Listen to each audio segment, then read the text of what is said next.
For as long as I can remember, my life has been dedicated to advocating for the rights of the vulnerable. As a licensed legal paraprofessional and co-founder of McArtea and Associates LLP, I have always believed in the power of justice and the importance of protecting those who cannot always protect themselves. Our firm, driven by compassion and integrity, seeks to ensure that each individual receives the fair treatment they deserve. Yet even advocates can find themselves in positions of vulnerability, facing battles they never imagined.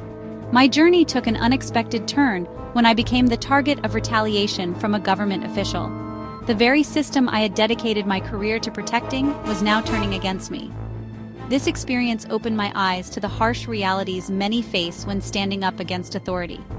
It was not just a professional challenge, but a deeply personal one, unraveling my belief in the system I had once championed. It started with my role as a whistleblower, raising concerns about systemic issues within the Division of Developmental Disabilities in Arizona. My intention was to safeguard the rights of individuals who were overlooked by those in power. However, this act of courage was met with hostility and retaliation. The official at the center of this controversy, Mark Flynn, embarked on a campaign that would test my resilience and commitment to justice. Through this personal narrative, I aim to shed light on the injustices faced by those who dare to speak out. It is a call to action, urging everyone to understand the importance of fair treatment and the need to protect the rights of every individual, regardless of their position in society.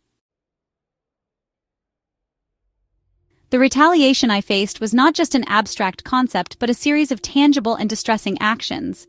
During a vulnerable time while I was receiving inpatient psychiatric treatment at Valleywise Behavioral Health, I was abruptly informed that my adult developmental home services had been terminated by Mark Flynn. This decision was not only unkind, but dangerous, as it jeopardized my health and safety during a psychiatric emergency. This sudden withdrawal of services was a clear indication of the lengths to which some will go to retaliate against those who challenge the status quo. It was a deeply unsettling experience, leaving me feeling isolated and unprotected during a mental health crisis.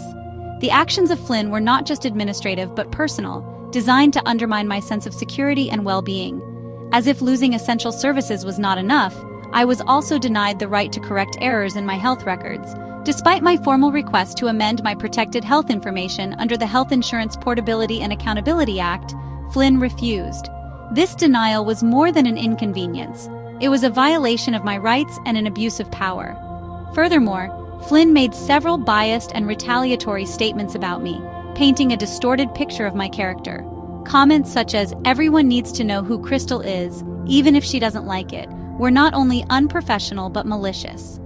These words revealed a deep-seated bias and an alarming willingness to harm my reputation for personal vendetta. The loss of essential services during a mental health crisis had profound consequences on my well-being. It was not just about the immediate impact, but the long-term implications of being left without support. The termination of my adult developmental home services meant that I had to navigate an already challenging situation without the assistance I desperately needed. Being denied access to crucial services during a psychiatric emergency was both frightening and disempowering. It underscored the vulnerability of those who rely on such services for their daily survival. The withdrawal was not just a bureaucratic decision, but a direct threat to my health and safety, highlighting the power dynamics at play in such situations. Moreover, the inability to amend my health records left me feeling powerless and voiceless. It was as if my identity and my story were being rewritten without my consent, based on someone else's narrative. This experience was a stark reminder of the systemic barriers that exist for those trying to assert their rights, particularly in a system that is supposed to protect them. These challenges were compounded by the false accusations and defamatory statements made against me. Being wrongly accused of sharing confidential information online, leading to a cease and desist letter, was a blow to my professional integrity. As someone who has always upheld the values of confidentiality and trust, these allegations were not only unfounded, but deeply hurtful. Despite the overwhelming challenges, I knew that giving up was not an option. Speaking up against injustice is never easy, especially when facing powerful adversaries.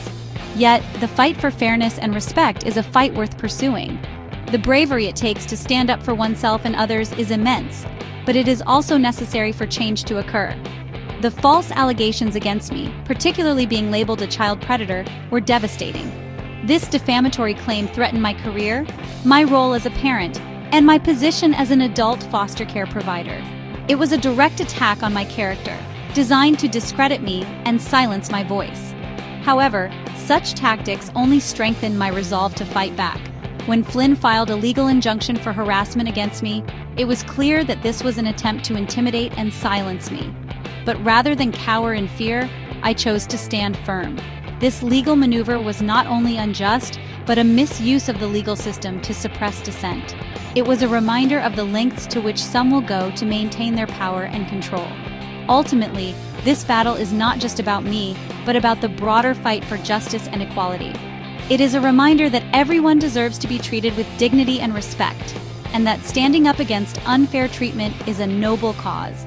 By sharing my story, I hope to inspire others to speak out against injustice and to advocate for a world where everyone's rights are protected and upheld.